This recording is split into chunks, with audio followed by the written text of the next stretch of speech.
Channel ചർച്ചയിലെ മതവിദ്വേഷ പരാമർശന കേസിൽ 2 ആഴ്ച റിമാൻഡിലായ BJP നേതാവ് PC ജോർജ് മാധ്യമപ്രവർത്തകരുടെ ചോദ്യങ്ങൾക്ക് ക്ഷുഭിതനായി ചാനൽ മൈക്ക് തട്ടിയെറിഞ്ഞു. കോടതിയിൽ നിന്ന് പോലീസ് വൈദ്യപരിശോധനയ്ക്ക് കൊണ്ടുപോകുന്നതിനിടയിലായിരുന്നു സംഭവം. പോലീസ് കാവലിൽ പുറത്തേക്ക് നടന്നുവന്ന PC ജോർജിനെ കാത്ത് മാധ്യമപ്രവർത്തകരുണ്ടായിരുന്നു. ജോർജിന്റെ പ്രതികരണം തേടി മൈക്ക് നീട്ടിയ മാതൃഭൂമി ചാനലിന്റെ മൈക്ക് ജോർജ് തട്ടിയെറിയുകയായിരുന്നു. പരാമർശനത്തിൽ കുറ്റബോധമുണ്ടോ എന്ന ചോദ്യത്തിന് ഞാൻ വന്നിട്ട് പറയടാ എന്നായിരുന്നു മറുപടി നൽകിയത്. കീഴടങ്ങിയ ജോർജിന്റെ ജാമ്യാപേക്ഷ ഊരാറ്റുപേട്ട മജിസ്ട്രേറ്റ് കോടതി തള്ളിയതോടെയാണ് മാർച്ച് 10 വരെ റിമാൻഡിൽ വിട്ടത്.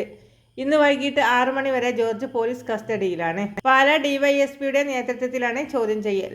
ഇന്ന് രാവിലെ 11-നാണ് പോലീസിനെ നോക്കുകുത്തിയാക്കി ജോർജ് കോടതിയിൽ കീഴടങ്ങിയത്.